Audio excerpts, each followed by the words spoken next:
Hello বন্ধুরা, তোমরা কি সবাই ঘুমিয়ে পড়েছো? তো আমি একটুখানি আমার এই আপডেটটা দিতে আজকে একটু দেরি হয়ে গেল। মানে কি বলো তো, আজকে মানে সত্যি কথা বলতে প্রচণ্ড ক্লান্ত। তো আজকে আমরা তারকেশ্বরে গেছিলাম, একটা মানসিক ছিল, তো সেই উপলক্ষেই তারকেশ্বরে আমাদের আজকে যাওয়া হয়েছিল। তো একটুখানি বেরিয়েছিলাম, যখন ভিডিওটা আমি করছি তখন মোটামুটি আমাদের পুজো দেওয়া হয়ে গেছে। দুপুরের লাঞ্চ দেখতে পাচ্ছি সবাই স্নান করছে। পুরোটা ব্যারিকেড করা আছে, ওই ব্যারিকেড অব্দি তোমাদের স্নানটা করতে হবে।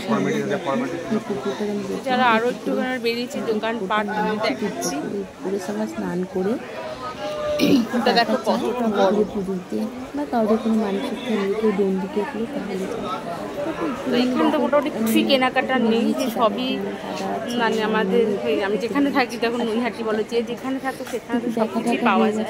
মোটামুটি বাড়িতে একটু দেখতে বেরিয়েছি, সেই সব দোকান টোকানগুলো দেখো, একটু দেখছি কত জিনিস, একটু দোকানপাট রয়েছে, যে একটু কিনতে ইচ্ছে করছিল, কিছু ইচ্ছে করছিল না। তারপর সোজা বেরিয়ে পড়লাম, বেরিয়ে পড়ে তারপর একটু চাটা ইচ্ছে করছিল, চাটা না বলে মাথাটাও ধরেছিল, তাহলে বেশ চাটাও তো ক্যাফে মতো ছিল ওখানে, তো চা আমরা খেলাম। এটা মোটামুটি কল্যাণীর দিকে, তো ওখানে চা খেলাম। বাচ্চাগুলো যার দিকে ইচ্ছে হচ্ছিল সেই মানে, আর আমি তো ভীষণ চা খেতে ভালোবাসি। আর এই চাটা কিন্তু সত্যি কথা বলতে এত ক্লাসিক ছিল না, এত সুন্দর ছিল। আমি প্রজাপতি বিস্কুট দিয়ে চা খাচ্ছিলাম, মানে এই চাটা খাওয়ার পর সত্যি কথা আমার মাথাটা পুরো ছিল। তো চলো চাটা ভিডিও করছো কি?